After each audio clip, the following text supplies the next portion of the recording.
Okay, what's going on? So another episode of Real Raw Results. My man Travis Flores from Yes, sir. SRS. What's going on, man? Man, I'm glad to be here. Yeah. It's going to be a good time. What? It's kind of funny. So you got you on the show, but you had said something earlier this week. You're like, I gotta. You went through some training or something, and what was that? Tell us a little bit about that. Yeah, for sure. So we did a sales training, and just like y'all do here at Results, we have been trying to invest more in training our salespeople because every time you look around, we're doing different programs at our company for drivers, inside sales, management trainees, kids out of college, but we're never bettering the sales team. We just expect them to go hunt every single day. And so one of the biggest takeaways I had was the social proof aspect. And so when I hit you up and said, hey, man, the next time you do that podcast, I'd love to talk about our partnership. That was my thought process of how can I go out there and build my brand just like Results Roofing is doing? Because at the end of the day, people are picking Results Roofing because they see you on social media, they see your commercials, they see your posts, they see your guys' posts. And I think all the time, there's nobody on our side of the business that's doing that. So how can I be different to promote myself, right, regardless of where I go? There's not a lot of people doing it in the industry, right? Yeah. But look, what'd you say earlier? Like I get roofer bros, if you will, that I've never met. I've never even fucking talked to them, met them, don't know who they are. They'll come up to you and like you said, half the people will say something good and half the people will say something bad. Yeah. Even though I've never met them, but where do they 100%. see? Just social media. So it's a blessing and a curse. You get people that don't like you just because they've seen you, which, hey, if you put yourself out there, it's going to happen. Me, I don't, it doesn't bother me. I don't bother what the good say. I don't bother what the bad say. It is what it is, but it will happen. 100%. You think that's why maybe yourself, you can talk about yourself or the company we talked earlier. You're like, hey, I got to get a YouTube channel, got to get this going, get more active, social proof. And you can say, for people in general or yourself, you think the reason you don't do that or don't post or don't put your videos is because you're a little bit afraid of that, of you could be in public and somebody you've never said two words to, I don't even know his name, and he doesn't like me and has something bad to say about me. 100%. I think some of that is me coming over that fear, right? So the same way that y'all took the plunge and just said, hey, we're going to go build this brand, and there's going to be the haters and the naysayers. It's the same thing here, right? And another thing I say too is like people can be a little petty, right? Yeah. So there's people that probably will hear this and be like, dang, like Travis deals with Results Roofing. Like, I don't know if I want to talk to him. But the fuck thing those is, guys. And I don't, I try to be respectful, right? You'll never hear me talk shit about another roofing company to you or another distributor. It's not how I do business, right? I may agree with you. Yeah, that guy ain't that great, but I'm not going to go out of my way to talk shit. So I think there's a way that I can help you promote your brand and promote mine, and everyone wins, right? Yep. We were talking about right before we started, I said, hey, there's so many million homes in just DFW, right? If everyone shut down tomorrow, Results Roofing would be in a bad way if they were trying to service every single person in DFW. So I hate that mindset of, well, I'll win, but I need to trash others on my way to the top. That's not how you do it. Well, it just brings everyone down. The ROI on complaining is zero. It doesn't matter how much you do it. Doesn't matter what you complain about. Doesn't matter what you complain or who to. The ROI on complaining is absolutely zero and always will be. And it's probably less because if you're spending all your time complaining, you're not being productive. And it's not. I don't know if we've ever had a bad conversation about another roofer. Ironically, because there's nothing that. I don't need to get dirt from you, or because I don't care, right? No. And just like you, I don't think we've ever talked about another distributor. You've never asked me for the price. I don't think I've ever showed you price. No. Whatever. No. So it's if you're doing the right thing, you're not worried about what other people are doing. So 100%. I want to get back. There's something you said earlier about sales training, and I think it builds into what's going on, just not only in our industry but all industries, and how it can help homeowner the price increase, and where it's led to. But first, man, let's just talk about you for a second. Yeah. Who you are, where you're from, man. Let's go way back. Let's go where you're from as a kid. How were you as a kid? Everything. Yeah. And, it's funny. Like, I don't even know if you knew this, so it might be a little bit of a, damn, I didn't know about Trav. Yeah. So, actually, I'm adopted. Oh, really? Things you did not know. Yeah, things you did not know today. And so, I was adopted at birth. And so, my joke is, like, if I showed you a picture of my folks, you'd be like, nah, I get it. Like, my dad's 5'8", my mom's 5'2". They're white. Like, come on. I'm black and Korean, dude. Yeah. So I got a little mix in me. I got a little brother. We grew up in Austin. Which part? So we were right at the border of, we were right off McNeil and 183. Okay. Because I know you're in like Austin. Pflugerville area, kind of Anderson. So it's Austin city limits, but I went to McNeil, which is Round Rock ISD. So, grew up there. I mean, was born in Southern California. So like Thousand Oaks, Yep. so just north of LA. We moved here when I was probably like 2.5. So I mean, I don't have a anything. super Texas accent, but I mean, I've got family in California, but that's about it. Like I said, grew up there. I mean, man, kind of learned the hustle from my dad. You know, my mom ran a nonprofit. She runs an adoption agency, which is really cool. So it's kind of that's a whole other story. Like I could do a whole podcast about that. Yeah. But man, like my dad, just like true, like dirty hands, calloused hands type work. And What did that's he how I do? learned. So 1,000 things. He sold homes for D.R. Horton Okay. right before 2008. Then he got let go of that. And then I remember in high school, man, my dad was working 3 jobs. He used to wake up at 3 a.m. He worked for UPS, was like a floor manager, did that till 10 a.m., came home, took a nap for an hour. Then he went and worked at a machine shop. Like he was an actual machinist. Wow. And would machine stuff like for oil and gas, like what was the other, like automotive stuff, like random shit you'll never think of. Yep. And he would do that till 10 p.m. and then come home and just do it all over again. Wow. So I remember Yeah. like, dude, like, you know, people always like, they look at me now, right, drive this nice F-250. And I tell people like, man, I had to earn that, dude. My first car was $1,000. It was a piece of shit 1997 Civic stick shift. Yeah. Did you have the spoiler on it? Don't lie. Yeah. Hey, I had 2 12s in the back too. Yeah. So Hey, not even mad at you. I didn't get a lot of dates. I didn't get a lot of dates. Shocker. But I know, hey, right? we thought we were cool. Yeah, we thought we were. But man, after that, went to A&M. I didn't even apply to Texas because I was that whole Vince Young era. I was like, oh man, I'm gonna go play football at UT. You can see me. I'm not that big. Yeah. I'm 6'3". But anyway, went to A&M. I paid my whole way through school, which was, I mean, man, How'd you do that? I had some scholarships, but I was working full time. And that was the hardest part. Where I think I learned more in that than I did from my classes. So, you know, if any of my professors hear this, sorry to say, but I mean, I learned more from working 30, 40 hours a week. And it was so crazy because the university, I was employed by the university. I did like undergrad research stuff. Yeah. Man, and some sales stuff. But long story short, like they couldn't actually log me 40 hours a week. So I had to like actually not get paid. I could get paid $39.75 because that'd be part-time, but I would work 50 and I wasn't getting paid for it. Why would you do that? Man, to be honest with you, I'm one of those people where I have the mindset that I'm going to work hard because I have an end goal in mind. But the reality to me is even now, half the work I do, I don't expect to get anything in return, right? I mean, think about it. Like, I'm kind of jumping out of my story here, but I mean, how many times, like, would you say, I mean, I'm sure you could name a few, but we don't have to get into that, but how many times would I maybe do something for you where there's not necessarily a benefit to me, but I genuinely want to help you? Yep. And I think it's one of those things, like, it's that saying, right? Like, no one cares how much you know until they know how much you care. Yep. And that was me in college. And then, man, fortunately, like, met my wife in college. We've been married almost 4 years. I have a 14-month-old, which is, like, crazy. Congratulations. Yeah, thank you. It's a heck of a time. But, man, actually, just earlier this year, I paid all my student loans off. So, I mean, I can admit that. I had, like, $30,000 that I owed A&M. Of course, that shit's accruing interest. So I was like, fuck, I got to get this out of the way. Yeah. And, man, sure enough, this year, like, man, I graduated in 16. So, like, on my 5-year anniversary being out of college, I paid all that crap off. That's awesome. And was able to, you know, buy a house for my family this year. We lived in another house, but sold it. So I was able to buy a new, bigger home in Dallas. Nice. Still modest, right? But, you know, at the end of the day, like, got to do all that stuff. But a lot of that I say that hard work comes from my folks. Cause I mean, again, like, I always had food on the table. We were never homeless or anything like that. But I mean, you know, I would watch those friends go on those vacations. I would watch them do those things. And I remember my dad always told me that Dave Ramsey quote, live like nobody else now so you can live like no one else later. Yep. Right. So, I mean, again, it doesn't so much matter where you start, right? It's that, I know you're a Kobe fan, and that Tim Grover Winning book, one of my favorite books right now. And I had never heard that quote, right? Rest at the end, not in the middle. Got it over there. Yeah. I mean, and right now, I'm not even in the middle. You're not even in the middle. If God willing, if he gives us the time, we're not even halfway through our life yet. So why would I rest now, right? People are like, man, Trav, you're successful. You help people. Like, why do you keep pushing on the gas? I'm like, dude, we're not even at the end yet. Not even close. We're not even close. Just getting started. I'm almost 28. So, It's what do you accredit it? So there's those days. I'll use the example yesterday. I didn't want to work, man. I didn't want to do anything. And so came in, doctor's appointment, my eyes were bad. I was having a migraine, everything you could imagine, could barely see. I mean, to the point where I went to the eye doctor. Cause like, man, some bad contact, something. It was causing migraine, partly needed new contacts, partly migraine, but I didn't want to work.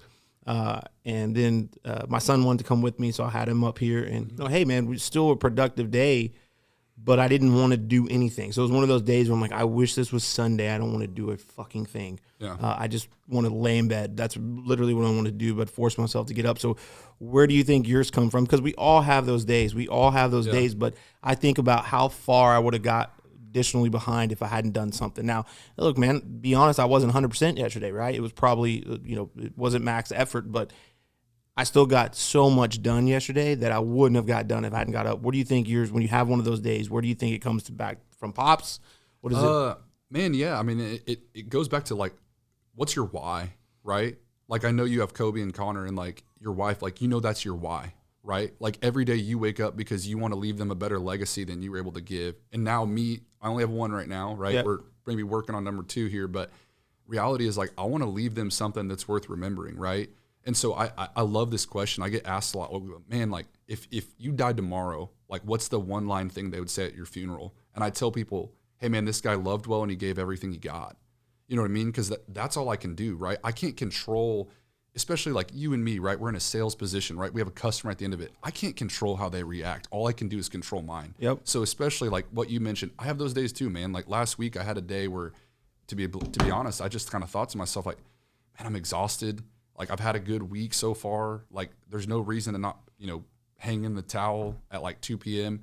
But I'm like, man, like that's not who I was raised to be. So yeah, I mean, a little bit is like my family. I think about my dad and like what he would tell me of like, just like, son, like, are you kidding me? Like if you can't let your circumstances control you. You need to control them, right? And it's that thing like, to me, it's hard because when you have those days, no one wants to highlight that, right? Like you and I know you've done it. You're very honest. But on Facebook, I don't see all these people saying like, man, I had a shit day. Like my teeth got kicked in. Customer yelled at me. I lost a deal because of this. I rear-ended someone. Like no one posts that shit. They post it when they sign $1 million deal, right? They just want to share their success. And I think that like the hustle and the grind and where you and I get better, it's in the dark. It's those days. Yep. That's where we get better. And I don't think people highlight that. I think people want to, and again, I'm not saying don't celebrate the wins, right? You got to encourage yourself. But I think that to me is where the difference is made, is on those days. It's because it's an insecurity. You want to highlight. I look, man, we are in an industry, and we'll get into more roofing stuff here in a minute, but yeah. I see guys posting checks and insurance claims and how much guys made. And I'm like, that's just an insecurity. I'm sorry if you get pissed off by that, it's an insecurity. If you have to post your check on how much money you made, you're fucking insecure. Straight up, man. If you have to post that you're insecure, right? Because who are you selling that to? It's okay, man. You want to post your family trips, you want to post you're doing well. Again, you want to celebrate those wins and you 100%. Want to talk about things you're doing, but when those guys usually don't post their losses because it's an image thing, it's an ego thing. Like I'm okay with, look, I never, there's somebody that was, Gary Vee says fall in love with your losses, love losing. I fucking hate love losing.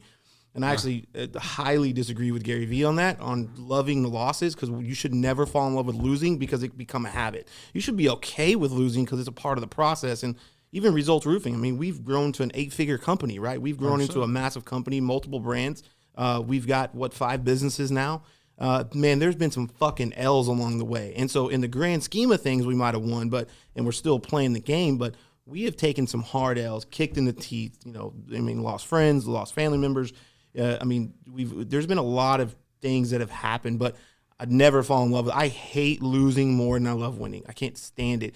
But I'm okay with posting the losses, man, because I know that deep down I gave it everything I had. And even on the days that I maybe wasn't at 100%, I still gave it the 100% that I had. I gave it, everything that I had.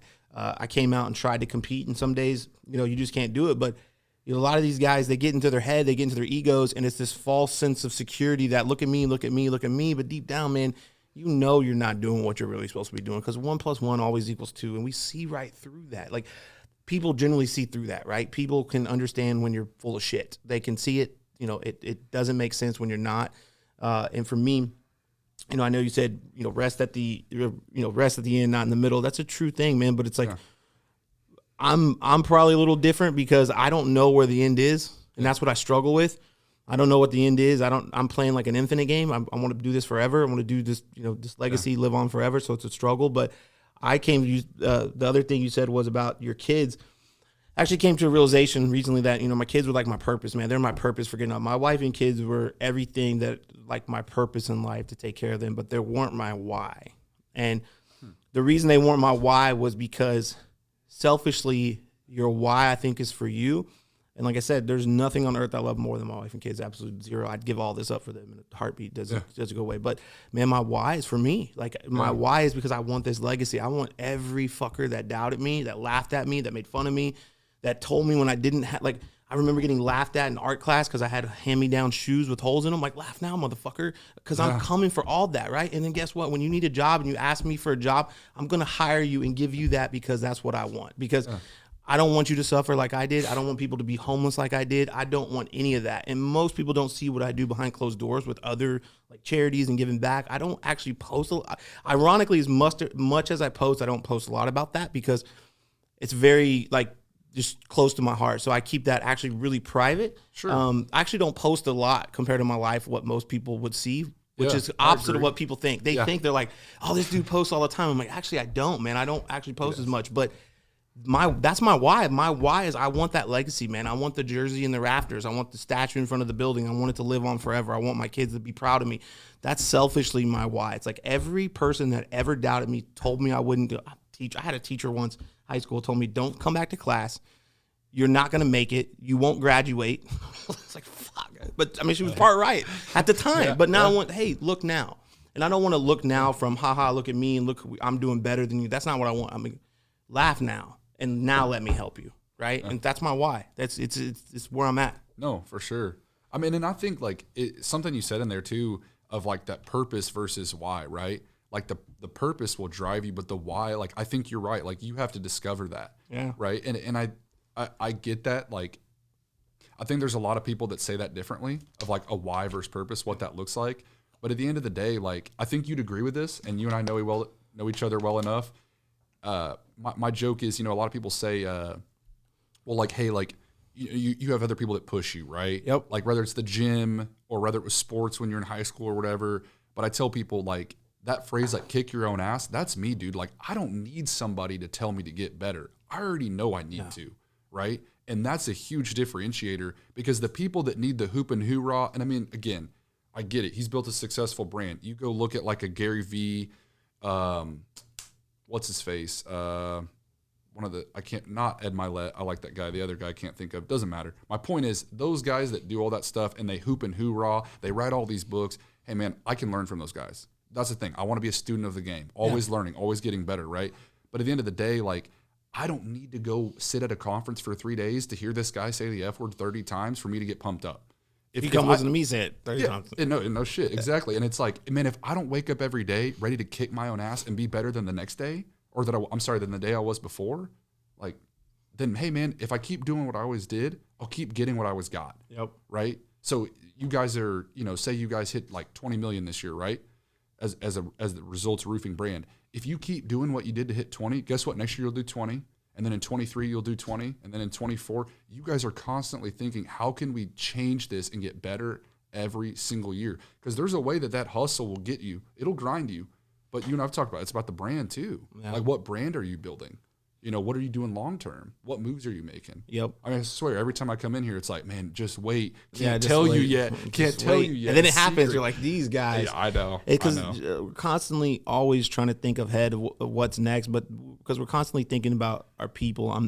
I posted this yesterday. Guy hit up a lot about it. Like, I'm in the people building business. I'm not in building businesses. Ironically, that we have 5. Yeah. It's probably just shocked some people. I feel like the thing I was lied to my entire life was being an entrepreneur was hard. It's fucking easy. It is the easiest thing I've ever done. It's like being a husband is way harder. Being an entrepreneur is the easiest thing, and I don't know, probably because I think I'm a kid at recess, just playing kickball. Like, this is a good time. Yeah. But it's because I feel like I'm in the people building business. I'm not in the roofing. I'm not in the PDR. I'm not in these other entities. I'm in the business of building people. And look, some people, they fail, right? And it's my fault. And we've lost people. And some people, look, I know there's people in my organization that probably don't like me, but I don't care. The reason I don't care is because it's not a personality contest. If someone doesn't like me, that's fine. That's fair. That's their opinion. As long as I do my job for them and they do their job for me, and we build this thing together for our customers, it doesn't matter. It's irrelevant what you think of me personally. It's irrelevant that if you don't like my personality, but just know that I'm going to do the right thing and I'm going to take care of you regardless. And, I'm hoping you take care of me, but I know I'm not blind to that. I don't think all 50 people in Results Roofing like me. I know there's probably half of them that don't. I'm okay with it. And I just don't have an ego. Well, he better. Why would you force someone to that? Right.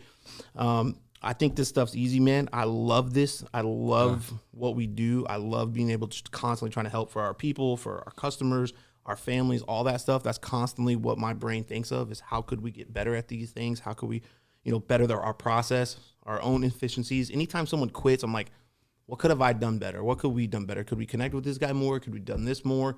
Even if maybe they do suck. Maybe fucking Joe sucked and he was terrible and he should have been gone. But you know what? Yeah. There's probably one or two things that I could have did better, that we could have did better, could have recognized it and said, man, if I'd have did this, would have been happen. There's no way of knowing, but when the next guy, I'm going to make sure I don't do that. Well, it's funny. I think you touched on this in saying that, and I wanted to go back to that. I don't think it's so much that you don't care what those guys think about you. Maybe it is, right? But something you touched on that I'm like, I was telling one of my good friends this the other day when I had lunch with him, and I think it's really fitting for you. You kind of have that Batman style, meaning that you're not the hero you're not the hero that they want. You're the hero that they need, right? And I mean that from a sense of like, sometimes they don't always like you, but they'll love you. It's that thing with MJ, right? His teammates, oh man, he was a freaking asshole. But guess what? Are you pissed now? You have 6 rings. Right. You're not mad. So the reality is in that moment, there are people here that are like, damn, like Dustin's like really driving me hard. Like this sucks. Like F that guy, whatever. That's what they're thinking. Right. But when they get to that top, maybe they have their best month ever. They're not going to hate you that month. You're not going to hate because they're going to realize that you weren't what they wanted. You're what they needed. And sometimes, again, you and I, maybe we talk about that. That's just me. Right. Again, people will kick my ass a little bit, but I don't need that. But some people, they do. And that's the reality. And I like that you guys have that approach here that, hey, we're here to make people better, right? Like we want to help them succeed. That doesn't mean they have to like us right now.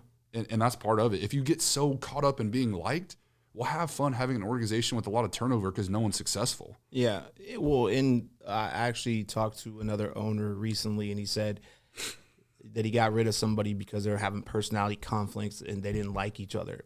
I'm like, how does that, what?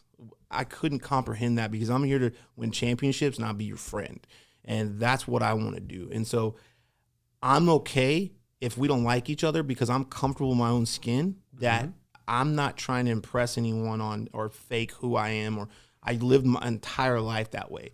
Whoever I was around, I tried to be like them. If I was around these kids, I tried to act like them. If I was around this guy, I tried, and it was such a rough life. And I look back and I don't know how I made it. But now I'm comfortable in my own skin of who I am. I know that if I fuck up, I'm not afraid to step up and say, hey, man, my bad. I should have did that.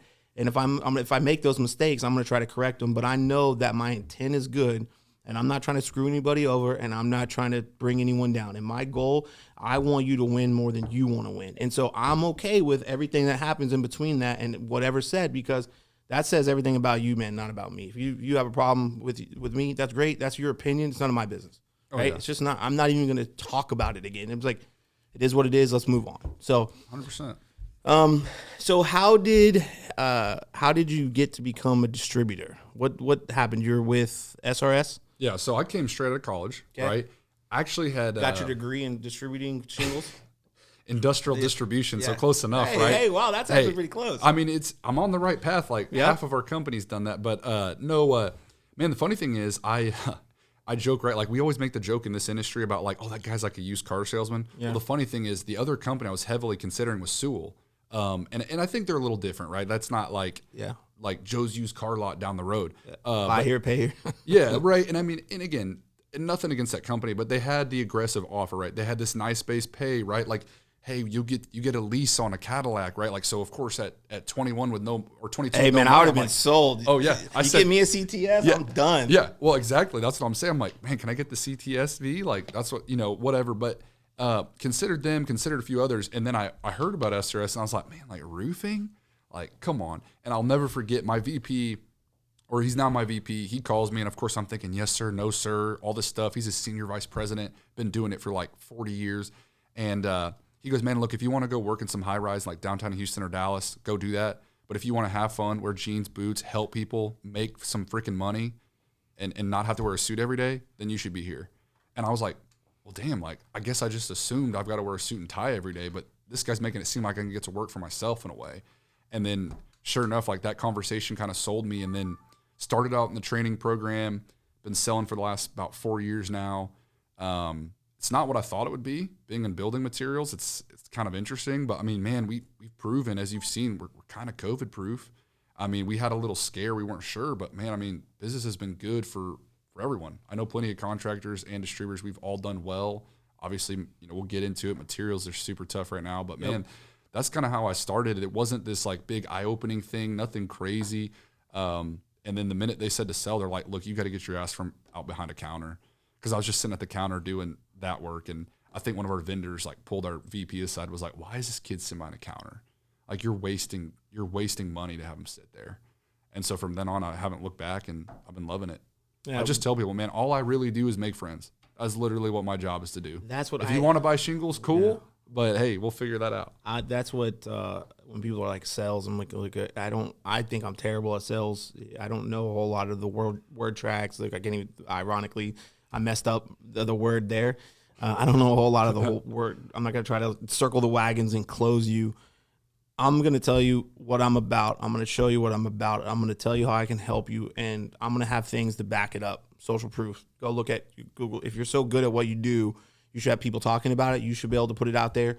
If you're good at what you do, I'm not going to try to sell you. I'm not going to try to close you. Again, I'm going to try to help you. And the right thing's the right thing. And if it means we're good for business, you might not be a good fit for me, but I might not be a good fit for you. Yeah. I'm not going to try to sell you. I'm not going to try to close. When people, I'm the best closer in the game. I'm like, I highly doubt it, but okay. Yeah. That makes you feel better about yourself. Mm-hmm. I don't know.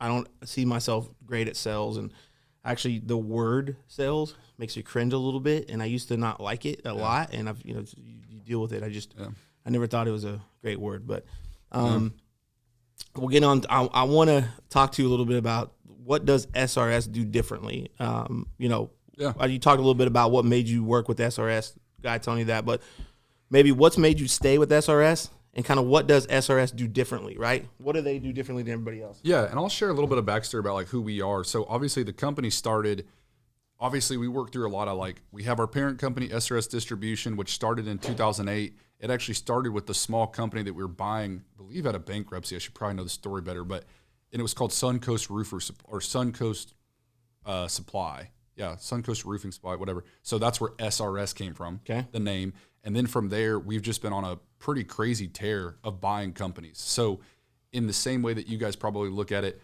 we've gone to every little market across the country. So when I started, we had 140 locations, and we were in like 23 states. So now it's a joke that when we go present at college campuses, the PowerPoint can't stay up to date with how many companies we're buying, right? And so they bought Southern Shingles in 2008, like later that year in 08, I believe, or maybe it was like 10, but anyway, long story short, I think we're in like 44 states. We have like over 300 locations. We're now the third largest distributor, looking in the next year and a half, maybe 2 years to be the second.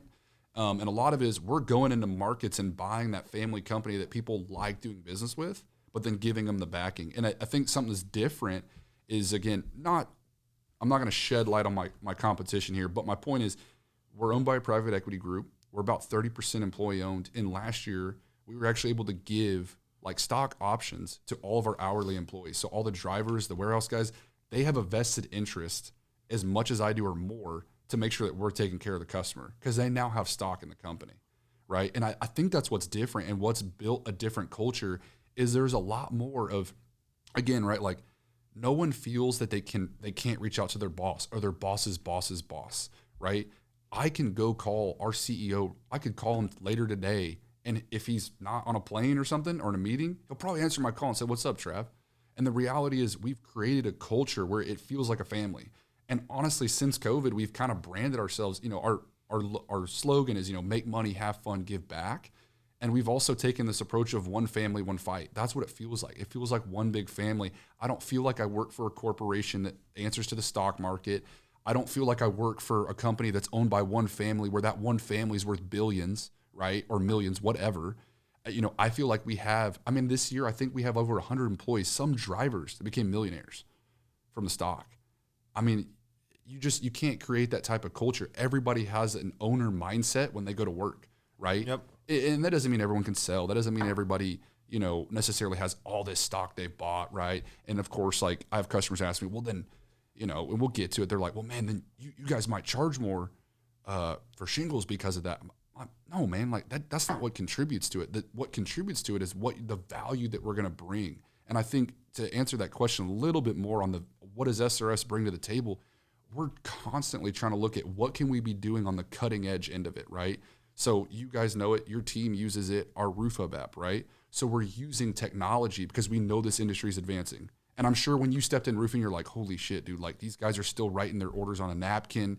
Like their idea of a CRM is they have like a box of folders this high with like customers. So, and I'm like, no, man, like we're thinking of things like straight up part of the app now, you can go to a previous client, search the date, like that address, and get the most recent data loss. So you can then go to your customer and tell them on insurance, like, hey, this was the most recent hailstorm. This is proof that this is hail damage. This isn't wind, or not wind, I shouldn't say that. Yeah, this isn't whatever. golf balls, whatever.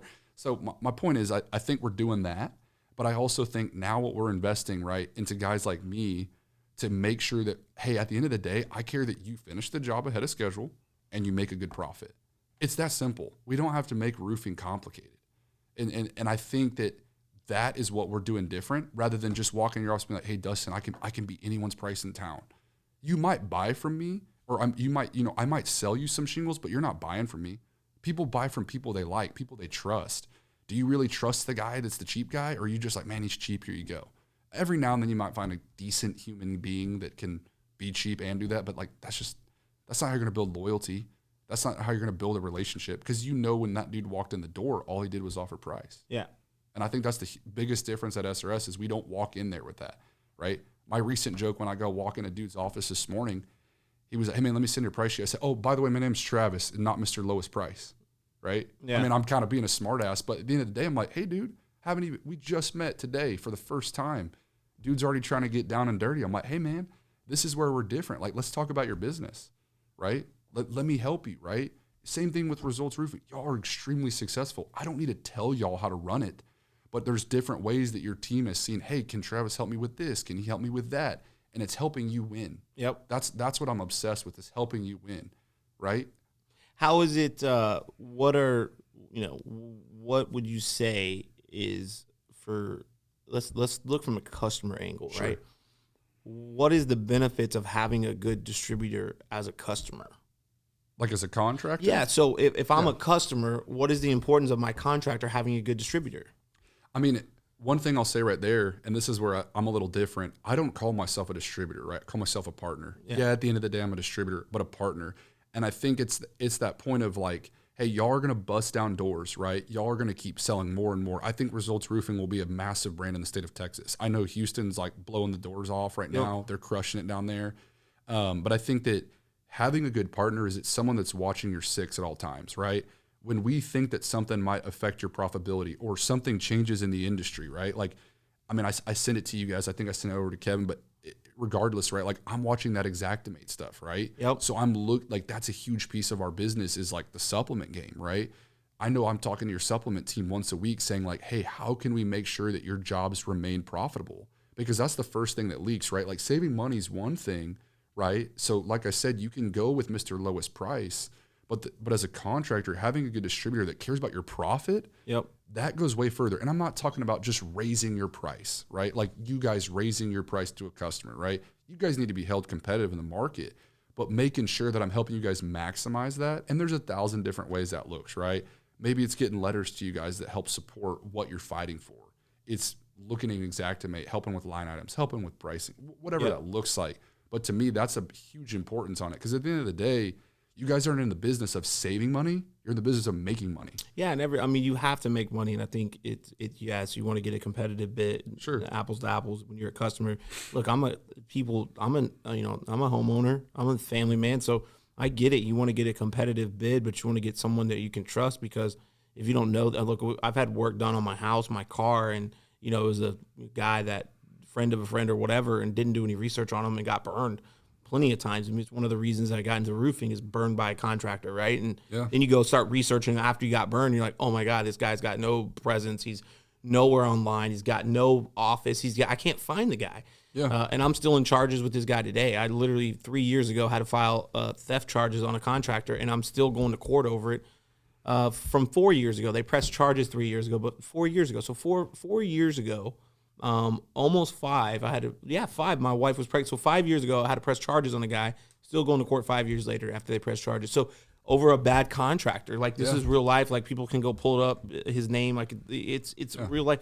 And so you should do your research and get burned. But from a customer standpoint, how did that benefits us but I'm saying me as a customer. So what does that do if my roofing contractor, how do you benefit me as a customer? So think of yourself as a customer. You're a customer, and I'm Travis. And then we got Results Roofing's in the middle. Sure. Let's say I have the Chuck in the truck of distributors, right? And then I have Travis. Why would it benefit you as a customer to have a better distributor from your contractor? I think the biggest thing, especially the world we live now, is that communication, right? And I actually, I wrote a couple notes down on that stuff, but without jumping ahead, I knew you were going to ask this question, and I think one of the biggest things is think about it. Like when we first met, when I was earning your business, the open communication that the distributor has as a partner.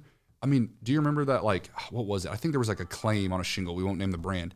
And your customer, you're like, hey man, can we patch in a 3-way call, or can I just give this dude your number? And I think that's what happened is you just gave him my number. The dude called me for 25 minutes about just like, it would have bored anyone to tears, like shingle knowledge. I know it. I should know it, right?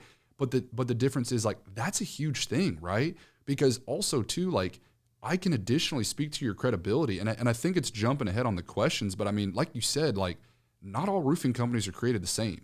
I mean, we're in Texas. It's a right to work state. I could quit my job today and go pay a little bit of money for an LLC, and you could be a roofer, bro, and start Travis Bro Roofing tomorrow. You could be a roofer, bro. Yeah, with no office. I mean, I could have zero credit liability. Or zero credit. I could not be credit worthy. I mean, there's 1,000 things that go into it. So as a customer, if you have not the Chuck in the truck, you have a true partner as a distributor. Again, they don't need to call me. They don't pay me for anything, right? But having that communication and having someone that you're like, oh, wow, that's really cool that Results Roofing has SRS and has Travis. Like, that guy was really cool. Like, he came out to the house with us. I mean, that was a cool story. Another one of my customers very concerned. It's kind of funny. This is a funny story I'll share. Man, it's going to rain tomorrow. And I said, don't worry. They can always install it after the rain. Well, man, can the materials get wet? And I go, well, damn, I hope so. And they go, why? I go, I was about to be on your roof for a couple of years. Yeah. You can't get wet on the roof. Yeah. Oh, solid argument. Yeah. I mean, and there's jokes to that, right? Like, I get it. Like, you don't want the boxes to deteriorate, but I always have a good laugh when customers say it. So, yes, if you're listening to this, yes, your shingles can get wet before they get installed. I promise. Good to know. I didn't know that. Yeah. Don't worry. It doesn't ruin the warranty. Yeah. They are, in fact, water resistant. But I would say, too, the top 3, I mean, this is just me. Sure. So, I'm thinking from a customer, maybe the top 3 reasons you should have a good distributor is, one, you're going to get the shingles. Sure. So if you have a good distributor, you're going to get shingles, right? I mean, that's the thing. There's a material shortage. So as a homeowner, it might be a fair question to ask, where do you order your shingles from, right? And so that's a key question. Number 2 is if they have a good distributor, they're up to date on their bill. These major distributors aren't just going to keep shipping shingles to somebody that's behind on the bill. And let's be realistic: if a roofing contractor is behind on their bills, they're probably going to try to rip you off because they're going to get they get into a backs against the wall if you can't pay your bills. So that's another thing is that we hear these horror stories, which you should never do, is paying up front, giving money up front, things like that. But how do you know they're going to be able to finish the work? How do you know they're actually going to put that stuff on there and not cut corners? Because if they can't pay their supplier, odds are they can't finish the work. So, I mean, I really think those are 2. And then you have someone that has your back. What if something goes wrong? Let's look at the horror story. If something goes wrong, if you got a major distributor, and we've dealt with this before, things happen, right? It's construction. Yeah. It's not what happens, it's how you react to it. But let's say there's a defective shingle. Let's say something does happen. Whether it's a factory, it was your error. It doesn't matter. It was damaged by a forklift. It was damaged at the factory.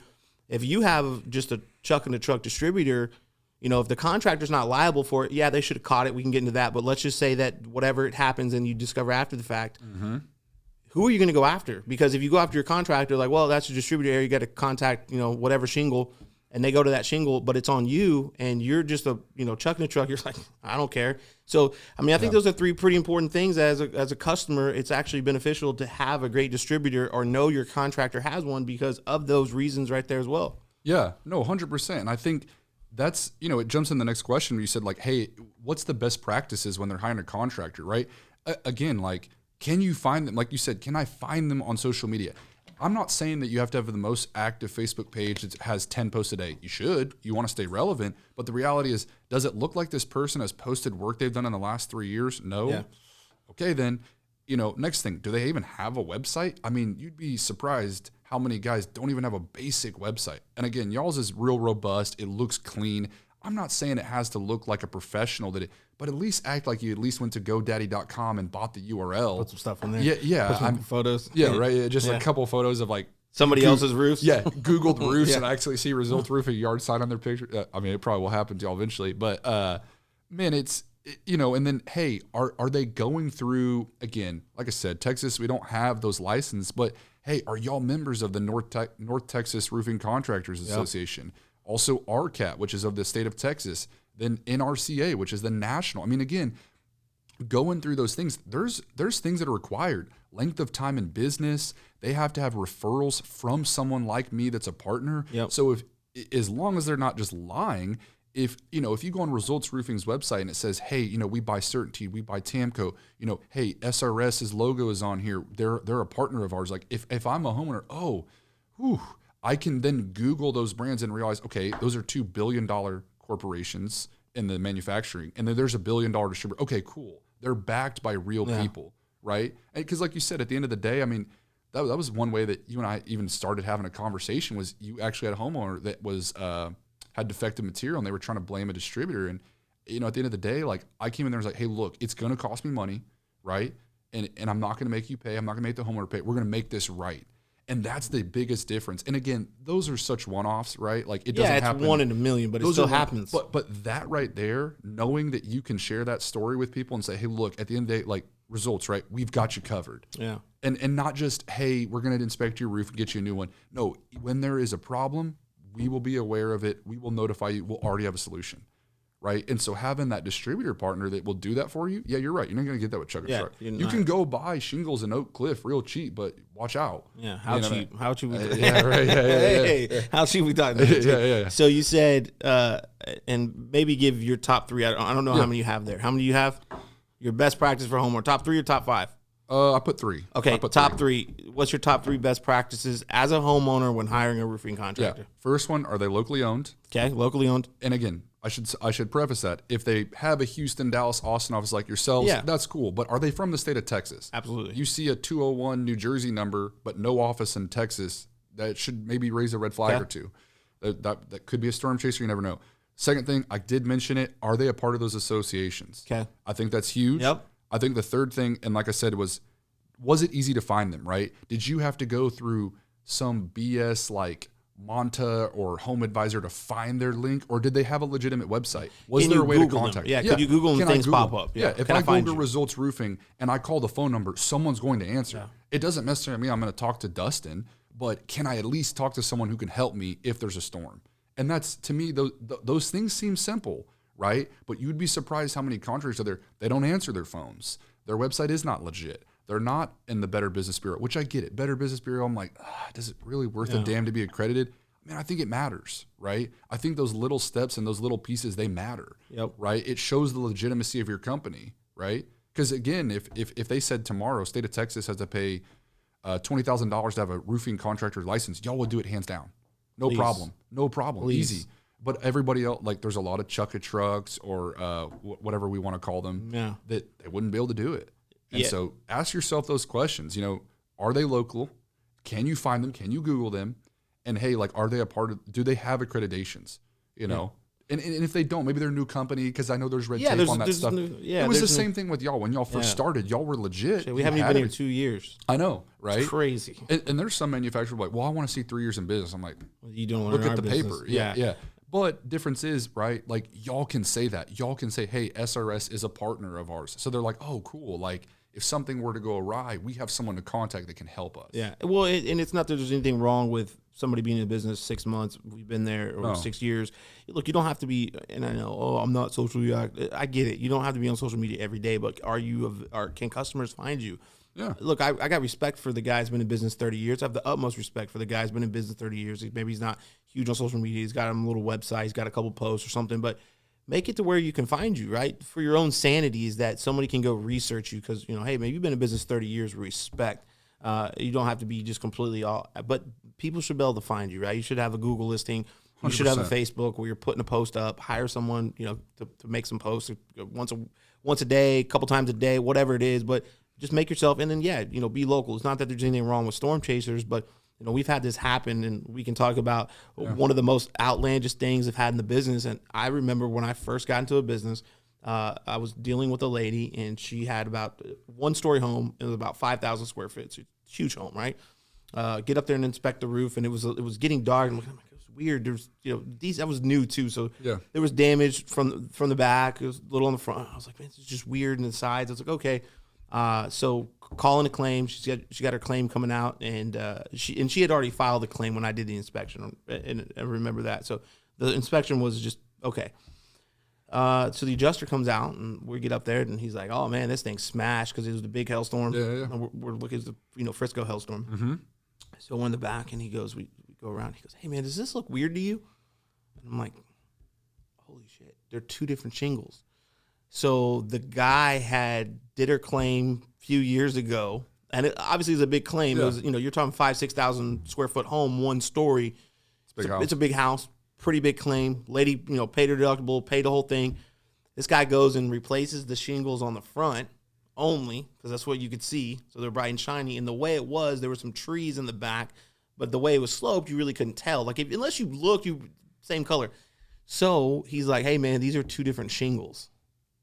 And the old ones and new ones. And he only did a few, so he probably did, I would say maybe a fifth of the roof. And so I'm like, wait, what? And lo and behold, like, hey, do you have your old contract or anything? Go to the old contract, look on there. It's on a piece of paper, written like in a freaking pencil. The guy was from out of state. I don't even remember where he's from, Oklahoma, Arkansas. So he was out of state, Nebraska. Came in from the storm, right? Tried to find him on a website. No website. And I think we found a website, but it was like an old website, and somebody else took it over. No social media. I think we were able to find him on social media, but he hadn't posted, but we couldn't find this guy. Called him. She's calling him. He's calling him, filed a complaint. He's out of state. Literally screwed, nothing he could do. And then what sucked was you think that's bad enough, but then insurance is like, I can only pay for that. So here this lady gave this guy, $40,000 for a claim, got about $5,000 to $8,000 worth of work, and she's out that money, and now she has significant damage to her entire roof. And now she's going to have to pay that full thing out of pocket because that's what she did. And she couldn't get a hold of the guy, couldn't find the guy, press charges for what? He's out of state. And nothing you're going to do. They're not going to go chase some dude in Arkansas because he did that from you. Like, there's really nothing you could do. And I felt so bad for her. And that, for me, was one of the most outlandish things I've ever seen from that standpoint of watching someone get, like, literally ripped off and going, hey, there's nothing wrong with storm chasers. You can go into storm chase and do the right work, and you're legitimately, I know guys in the industry, man, they go help. They go down to these hurricanes. They legitimately 100%. go help. And they never make enough money compared to what they did. And, hey, man, fucking respect, right? Yeah. Being away from your families, living with no power, that stuff, man, that's crazy. So it's not to say, oh, you're a storm chaser, you're a bad person, but I would differ to say those guys have legitimate websites, branded vehicles. You can find them, man, anywhere. And so that's the difference. And that was probably the most outlandish thing I had seen in the industry. And I agree with that. And I think there's just to echo that point, there is nothing wrong with storm chasing, but you're right. Those guys are going down there, think about it, right? These guys have like branded felt when they're tarping your house. Like and they literally list, hey, we're emergency response team. And a lot of times you're right. They're going and living in trailers. And I see their Facebook posts. I mean, I won't necessarily name them, but they're good people. Oh, 100%. Like there was one company I saw, like they had 10 dudes sleeping on the floor of someplace in sleeping bags, and they're actually there to help people in the hurricane. Yeah. That's legitimate. But I think exactly like you said, you meet this storm chaser that starts writing his crap on a piece of paper, and you're like, I don't think I really understand this. He seems real fluid when he's collecting your money. Doesn't see, like, there's a lot of red flags that will get raised, right? Because a true professional storm chaser, they're going to actually assist and walk you through that. And that's someone that's going to be there from start to finish, right? That guy, he probably pieced out at like 2 p.m. He's like, oh, yeah, it looks like they're about done. And he took off. He probably didn't show up. But no, he probably didn't. He probably took the check to the bank and then he drove back home. You take cash? Yeah, no kidding, man.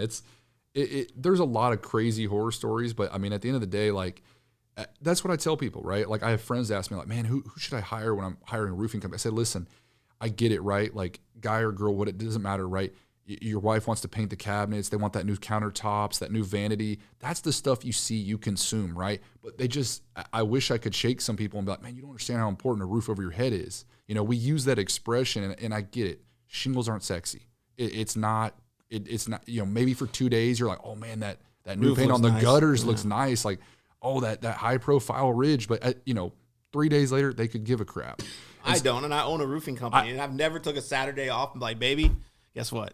We're about to get sexy today. We're gonna go pick out some new shingles. We're gonna get a roof. It's on me, baby. We did it. You know, I've never done that ever. No, and I mean, like, you'll get hailed out. You'll work your claim. You'll replace your roof with a badass shingle, and then you'll call it a day. Yeah. And you'll be like, whatever, it's cool. But I think people don't understand, like, it's so important, right? More than the cool, you know, vanity tops, more than the 85-inch TV you want to put so you can watch NFL Sundays. Like, I get that, but at the end of the day, like, if that thing's compromised, nothing in that house matters. What do you think is so your roof is one of the most important things, right? Sure. What, roof foundation walls? I mean, we can go into like water and all that, but I'm talking about like roof foundation walls, right? What's more important? I don't know. Because, you know, your foundation holds up, but if your roof caves in, so there's you can have foundation issues and probably still be okay. But why do you think that homeowners either neglect their roof, because we see a lot of it, or don't want to do it? What do you think that is? Man, I think the thing is, it's a headache. We live in North Texas. We're in the storm alley, right? Like, we've seen tornadoes. We had one a couple of years ago. Had some friends affected by that, but I think it's just become such a nuisance to people, right? They keep going through the insurance claim. They keep having to pay their deductible. They keep dealing with people beating on their door saying, hey, do you have a roofer? Can we get you a free roof inspection, or whatever that looks like? I think people are just getting sick and tired of it, right? And again, I tell them, I'm like, hey, we live in North Texas. You know, again, whether you just happen to be here or you chose to live here, this is going to happen. And the reality is, like, a lot of folks, you probably see it now on Facebook. This hail is not a joke, man. Like, this shit's real. Like, you're talking about like 3 inch. This stuff looks like from hell. Like, it's jagged. Hell from hell. Yeah, literally. Yeah. I mean, it's jagged. It's clear ice. It's falling from the sky. I mean, like, and that's the other thing too. To an extent, it doesn't really matter what roof system you have. You just say, oh, well, my roofer told me it was impact resistant. Well, same thing. My watch is water resistant, but I can't drop it in the bottom of the ocean and expect it to work. Have you tried though? Have I tried doing that? No. Yeah. You could be like the Titanic. No. Like, was it Rose? No, I'm cheap, man. I bought the old Apple Watch 3 years ago. I'm not trying to ruin it. Yeah. So, my point there being is that I think we get, as a consumer, right, put myself in the consumer shoes, man, we just get sick of filing insurance claims. You got to deal with that headache. Again, another thing, when you pick a good roofing contractor, they're going to assist you through that entire process. Yeah. Do you think it's not your job? Is it a roofing problem or a roofer problem? I think it's a roofer problem. You're right. I think it stems from, so this is actually like somewhat accurate numbers. There's like 12,000 people or companies in DFW that have roofing as a trade. Let's say that half of them, they do one roof. They're really a gutter company, and then they got asked by a buddy to do a roof. So we'll rule those out, right? Yep. But still, there are 5,000 companies, probably more like 7,000, that day-to-day claim roofing as a trade. They're beating on doors. They're out there hustling for business. Some of them great people, right? Mm-hmm. I work with them. You're one of them. Good, honest people that will do good work. I think they're just getting sick of it because the industry's clouded with a lot of shaded people, right? Which we could probably get into this, but you have people, no money out of pocket. I actually had a customer of mine. That was a crazy story. He goes, hey, man, do you know blah, blah, blah roofing company? I said, man, listen, if you're about to talk shit, I don't want to do it. He goes, no, just check out this video. He pulls his phone up. His customer showed him the Ring doorbell. So again, those of you roofers listen to this, whatever you say, it's probably being recorded. So you better be careful. And I heard it word for word. I didn't share it. I was like, don't even send that to me. His sales guy is literally sitting there saying, no money out of pocket. We will cover your deductible, which is against the law.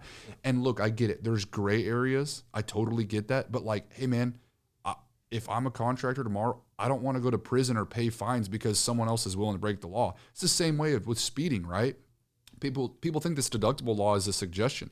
Same with the speeding. Maybe you didn't get caught, but that doesn't mean you're not breaking the law. Yeah, but there's so much gray area in it. There's so much. That's like a separate podcast. But there's so much gray area, and people, look at the other day, we had a deal. Customer didn't, contractor told her we'd waive their deductible, and his verbiage because of a fence. He just didn't do the fence, and she took the ACV money and applied that basically towards a deductible. Yeah, and that's the way. It just wasn't worded that way. That's a legitimate gray area. But but it's not against the law. No, and it sucks. So, but the way he worded it was, we're waiving your deductible, but he wasn't. He was just applying that money, which, whatever, hey, respect to him. So, I mean, it's great, but you know what? I care zero about that because, hey, man, you earned the business, whether you said it or not. You did it. You earned the business. He applied that. So, for me, it's a roofer problem because this is what happens. This is why I think it's a roofer problem. When that happens, you got every roofer in the freaking on Facebook that doesn't go post about their work. They go, oh, so-and-so roofing's going to jail. They waive the deductible. Yeah. You don't realize that it makes you look like an ass clown because who are you marketing to? Other roofers? Or are you marketing to customers? And so you start marketing other roofer bros and you get a couple shares and a couple likes and it makes you feel good. But all you're doing is tarnishing your own industry because now you're putting in customers' minds that they're going to go to prison, which they're not. Okay, that they're not going to jail. Newsflash, they're just not, right? Yeah. So should they be stricter on the law? Yeah, they should get it defined and then be strict on it, but they're not, right? So that customer's not going to law. So you went and babbled on Facebook for 2 hours about something that's not even going to happen, and you start spitting off VT Law 67. You're going to prison. You ain't going to prison. You start bashing another company, but little do you know, when you bash another company online, you're bashing your industry. You're not fronting anyone out, man. You're fronting yourself out because when people don't trust roofing contractors, guess what? They don't trust you. They don't trust anyone. And so you're going out there being shady. So for me, it's like, hey, man, you got a roofer problem, not a roofing problem, right? You got to go out there and worry about yourself, focus on yourself, build your brand, worry about your people, educating your homeowners, putting it out there so they can see it because there's more people that are putting positive stuff out there, how-tos, building value tips. Yeah. Customers are going to feel more connected and they're going to feel like they can trust that roofer and they can trust roofers in general because it's like buying a car, man. I look at buying a car should be a fantastic process. You get a brand new car. People, I think, like buying a car more than a house. But everybody's experience, I fucking hate buying a car. I know. Why? Yeah. Because you get treated like crap when you go. You get lied to. It's not a fun process. So it's not that we have a car problem. We just have a people problem. And I think it's a huge thing in our industry that people get so caught up in bashing other roofer bros, worried about what they're doing, talking about them instead of focusing on themselves and doing the right thing. Because guess what? If we all did the right thing, if we all did it, it'd clean up the industry. It'd clean up the industry. And then for me, if I was a customer, I wouldn't want to deal with the roofing. It's like, yeah. I pick out a roofing contractor, and we've had it. I've had roofing companies come up behind us on the door, same things with the videos, and bash our company. Like, to the homeowner, bashing us. And I'm like, how is that a part of your process? If that's a part of your process, you're never going to win. And the industry as a whole is going to never win because it makes all of us look bad. If you go, imagine a realtor going behind a realtor in a for sale sign saying, hey, man, your realtor's trash. Have you seen what she does? Have you seen what he does? If that happened, it'd be like front page of news. But it happens every day in the roofing industry. Like, think about sitting at home. Yeah. I'm eating dinner with my family, and you got Joe's Roofing sign in the front yard. And, hello, I'm eating dinner with my family. Oh, I just want to tell you, did you know that Joe's Roofing isn't licensed? Well, nobody in the state of Texas is. Oh, no, no, you're not. No one, the state of Texas is a non-licensed state. Let's just be out there. No one's licensed. Okay, let's say. Oh, well, they're not accredited. Well, they don't pay for their reviews? Okay. Well, they don't have this. Could you imagine being a consumer, sitting at my house, eating dinner with my family, someone comes to my door, knocks on my door, and then starts to bash the company that I picked for whatever reason? It sends a bad message to the whole industry because now me as a consumer, hey, man, my guard's up. My guard's up not only for the company, because I'm going to go research the company I did because did I make a mistake? My guard's up for you because you bashed me. And now my guard's up as a whole, like, man, I don't really want to deal with this. This is a headache. Now imagine the guy that comes up and talks to you, whatever reason, hey, there's a ton of great roofing contractors in DFW. Pick the one that works for you. You should pick the one that's the best fit for you. Pick the one that's going to satisfy your wants and needs. Travis, what would you like out of this process? Have you ever gone through a roofing process before? Yes or no? Let me explain how it works, and then let me explain how we do it. I'd like to walk you through that process. I'd like to be here when you call the insurance company. There's a series of 5 or 6 questions they're going to ask. I'll help you with those. Here's some things we're going to need, right? You're going to need claim number, data loss, these photos. Then what we're going to do is I'm going to explain the process to you. Once you get it, look, we're going to do it for insurance proceeds. We're going to do the entire scope as is, all for insurance proceeds. We're going to get all those trades on there, scheduled for you. Don't worry. We take care of all of it. Roof, gutters, garage, fence, doesn't matter.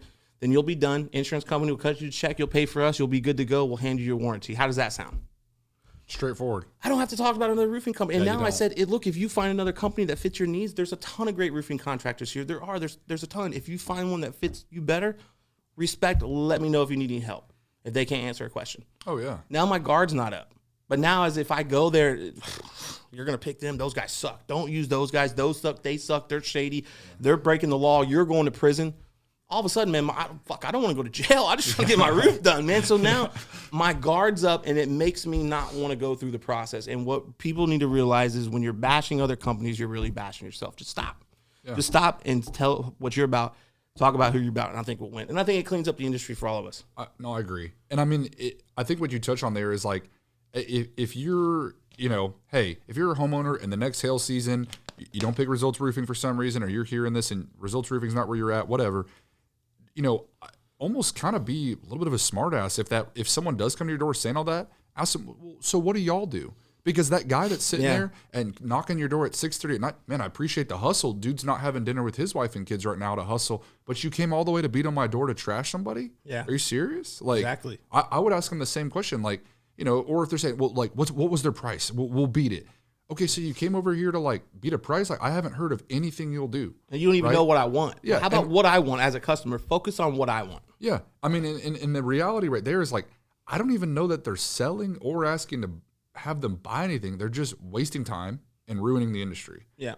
And you're right. I mean, I don't think we have we have a people problem. Yeah. You're 100% right. It's not so much that people don't understand the need for a roof. It's that you're right. They've been screwed by people before, or they've had the bashing. So now you see those funny posts like, here's a Home Depot bucket, we're doing a drawing. That's sad. Yeah, it's sad. That is sad because that person doesn't get necessarily what they want, right? Like they don't, and look, I get it. There's HOAs, there's color restrictions, blah, blah, blah, blah, blah. But that person hasn't had anybody walk them through what they want. Oh, hey, Dustin, actually, I've got this area in my fence and I wanted to redo this, but like, what do you think about this? Oh, you know what? Yeah, we'll take care of that. Yeah. Man, that would have been so cool. But instead of having someone there, I'm drawing names out of a bucket jokingly. Yeah. Or you have a sign that says like, if you knock, I shoot. Like, man, I get that. We're in Texas, whatever, a bunch of cowboys. But reality is like, to be honest, that's kind of pathetic. But that's how we've driven these people to be, because you have all these people beating on doors saying, I'm the cheapest, that guy sucks ass. And then you see those homeowners that have like 3 yard signs in one front yard. Yeah. Because they're like, yeah, we're doing this, and then we'll pull the yard. Draw. Yeah, we'll pick a draw. So if like a hat, it's like a high school player picking his college. We're going with these guys. Yeah, they drive by every day, and there's one less sign there, and then on the third day, oh shit, we won the roof. But I mean, at that point, like, and here's what I'll say too: if you're a roofing company, is that the customer you want? No, I mean, that's not the customer that person. The way that the joke I make is when people have that customer, I say, okay, people that do this to me, I say, you beat me over the head about everything, right? Like, you're mad that like I'm 2 cents higher on a tube of paint or a tube of caulk or a can of paint. I'm like, really? Well, guess what? That person's going to come at you, right? They're going to be, well, man, actually, so-and-so said that, they would get this for 1 cent a linear foot better. You can do that, right? And you're just like, oh God, right? It's that joke, right? The $50,000 customer says, hey, Dustin, here's a check. Let me know if you need anything. Thank you so much for your hard work. The guy that has a $2,000 project, Dustin, I think we need to pray about this together. This is a really big emotional investment. You're like, it's like $2,000. Yeah. And I'm not knocking people that have money or don't. I'm just saying we see that in our industry. And I think it roots from a people problem. Yeah. But we have people that aren't doing this stuff right. They're not explaining their value and letting the customer say, what do you need? Right? I mean, there's a lot of times I say that to y'all when I walk in your house, like, what do y'all need? And I'm like, hey, don't answer right now, right? And it's the same thing with y'all. I know y'all do this. Hey, don't answer right now, but tell me, like, how can I help you grow? How can I help you get better? I don't need to know right this second. You may need to think, right? But eventually you'll come up with a legit answer, and I'll be like, hey, yeah, let me work on that for you. Let me help you with that piece. No, absolutely. And it is, man. I know we're going back and forth with the people problem, but it is. And when you, it's when you threaten people with jail and everything, like, how do you expect them to react? Like, if you're a roofing contractor in any industry, Imagine if you went to buy a car and the guy's like, well, I want to think about it because of you're going to jail. Like, you're what? Like, what? It's going to cause knee jerk. And then, of course, they're going to beat you up about price because they don't care because there's no value. I mean, it's just a reality of what we've kind of created. And I say we created before is it's created this uncertainty and it's created that they don't feel the need for a branding, right? And that's what most people go off. Why do you buy a car? Like, I laugh because there's guys that are just Ford guys. There's guys that, like, when I was getting a new truck, they're like, what are you going to get? And I'm like, I don't know, a nice one.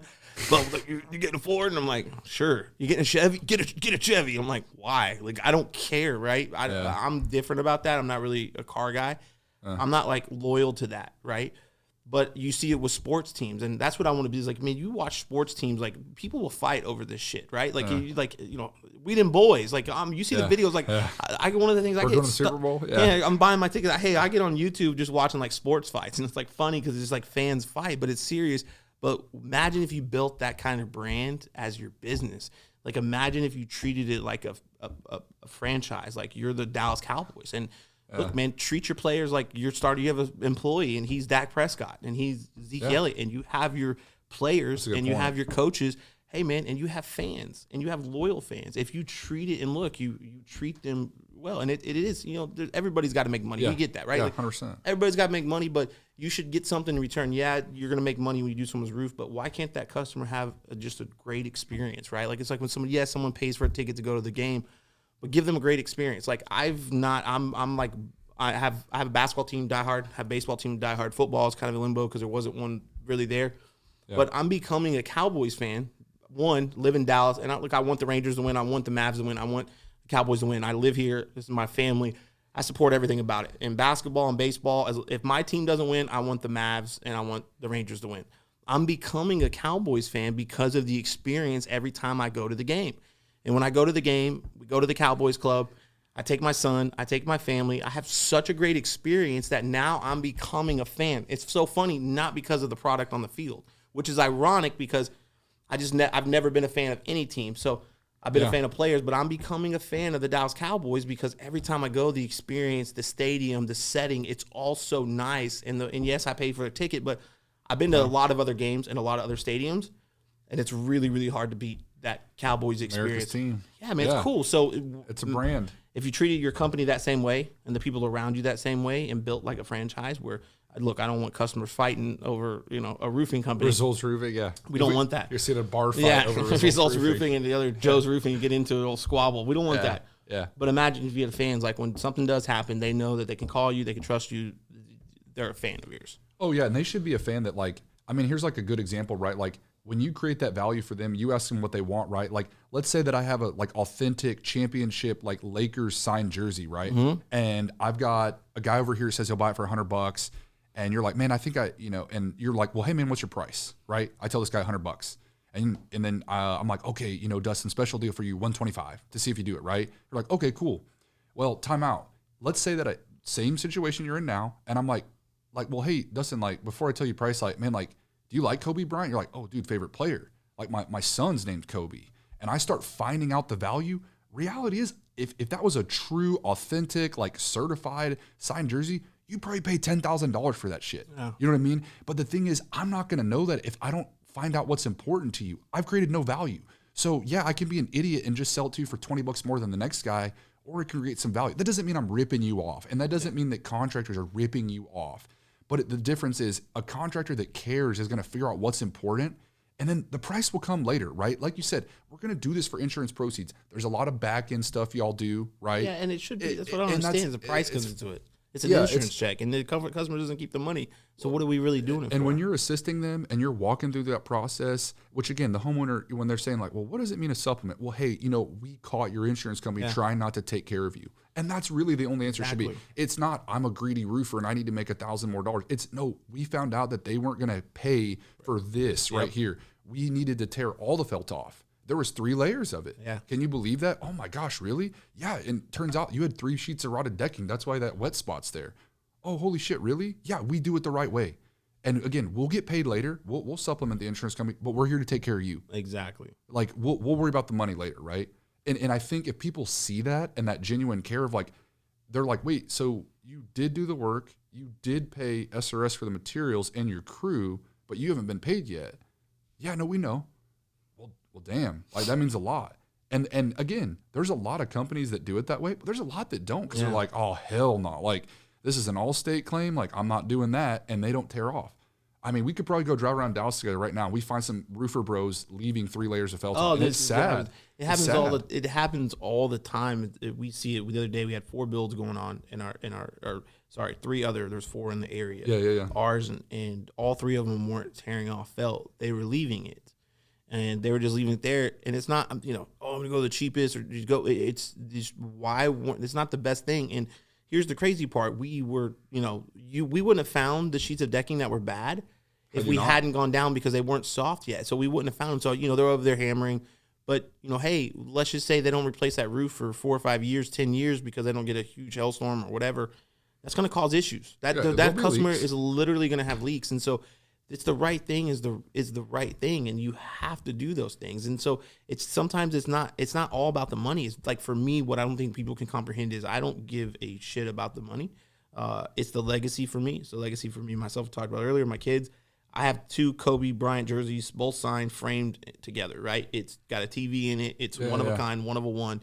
Championship rings. I've been offered stupid amount of money for it multiple times. And I will not sell it because the day I brought it home, my son, whose name's Kobe, went over to the thing and he put his hands and his head on it and kissed the Kobe Bryant photo. So my son's name's Kobe. Yeah. He was born on the 8th, which obviously Kobe's number 8. Yeah. You can't make that stuff up, man. He wasn't supposed to be born on the 8th. He was born on the 8th. His name's Kobe. The day I brought that jersey home, he was upstairs with me. I have a photo. He crawls over to it and he kisses it. Hey, man, that's special to me. I don't know what that means. I'm not trying to There's get not a price on that. There's not a price. That is the coolest thing for me. And so that's what my son's named after. And then when people, you're just a fan, you're this. No. Because when I was growing up and I was homeless, I used to watch Kobe Bryant films and Kobe Bryant highlights because I watched this young kid. Although his strategy wasn't like mine, he was a young kid trying to build a legacy in the NBA, and he worked his ass off to get there.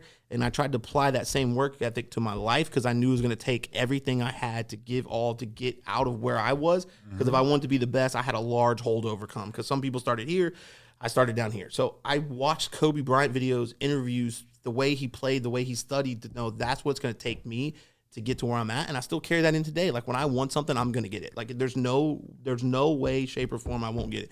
I will get OCD about it. I'll research it. I'll find it. I'll study it. I'll figure out other way guys did it better. I'll find a way guys failed at it. I'll study everything about it, the good, the bad, the ugly, and I'll find a way to get there. And I won't stop until I get it. It drives my wife crazy because now my son's the same way. He's like OCD about finding out about things, and I'll just constantly go. And so that's why I'm able to get the heads, because I won't stop. Like, 2 a.m., I'll be on YouTube, I'll be on Google, I'll figure something out. If I understand, I want to study something, I'll learn it, I'll make it my craft, I'll make it my own. And that's where I learned that from. Yeah. And so that's why it's so special to me. So people just think, oh, it's like, no, you don't, but you don't know unless you ask. Yeah. Right? So a homeowner, you have to ask because you don't know what's special to them. You don't know what they want. And so you're assuming that they want the cheapest bid, and you're assuming they want to waive their deductible. You're just assuming that. But if you don't ask, you don't know. As a company, what if they don't want that? What if they don't? I mean, you have no idea what they want or what they need, and then why they want it. I had a customer the other day tell us they want to wait till after storm season. I was like, why? So they told me. I said, storm season's year round. There's storms. Yeah. So then we got this storm. Guess what? It started leaking. So they said, oh my God, we should have listened to you, because 2 months ago when you told us, a month and a half ago, we're like, no, we're going to wait till the spring after storm season, right? It started raining. I told him, hey, you have pretty significant damage. We put some temporary stuff up. It started leaking to the point where they had to put water buckets in. He's like, you know what? We're going to do it. And I hate that someone had to go through that. Yeah. But it's like, they just didn't know. And we tried to educate them. And they told us that their last roofer had told them, just wait till after storm season. And I'm like, is it because he could? But there's so much to be a thing. Yeah. Exactly. You can't, and that's another thing I tell people. Like, listen, one of the worst tornadoes that we had in Dallas, that was in October. Yeah. I think there was actually a pretty solid hailstorm. It was that same day, or the day? Yeah, there was. Yeah, you're right. It was the same day. But then there was one later. It was all the Mansfield and Dallas. You're right. Yeah. And then I tell people, I'm like, okay, last year Hurricane Laura, that was like late October. Yeah. I mean, again, like the hurricane. What was the one we just had? Ike. I don't remember. The one we just had in Louisiana. Ida. Yeah. That was in September, or August. So I'm like, hey man, it's no longer this thing of hail season is like March 1 to like May 10th. Like, no, man, it's year round. And again, like I mean, I know people that in Louisiana, they had to file 3 claims last year. That's sad. I mean, that's sad, but, Yeah, but it's the sad. difference is that person understood, like, hey, you know, yeah, we live in a storm area, but the contractor, I knew him because he's like, dude, this is the 3rd time I've roofed this lady's house this year. Like, I actually feel genuinely bad. And I was like, yeah, man, but at the end of the day, you're telling him, you're helping them. He's like, oh, dude, he goes, the day that it started, you know, the storm came through, I was there the next day making sure she was safe, like brought her water. And I'm like, dude, that's the kind of stuff that people care about, right? Like you get to do business with it, but like that becomes secondary to you because you're there for the person. Yeah, exactly. You're not there for the roof. You're there for the person, right? And that's what it is, man. It really is. That's to wrap it up, and I think that's why if you need a good distributor, you got Travis here with SRS. Appreciate that. How can people get a hold of you? Man, like I said, started the YouTube channel on Facebook, Instagram. Again, like basically just my cell phone number. What's your cell phone number? 469-724-0077. So if you're a roofer, bro, call, text me. I've got it. You know, Travis Floors. Yep. FLOORES, right? That's right. Yeah, Travis you got Floors it. on Facebook, Instagram, YouTube. Yeah. Check them out. So, Travis, appreciate your time today. Yeah. We'll end it on that, man.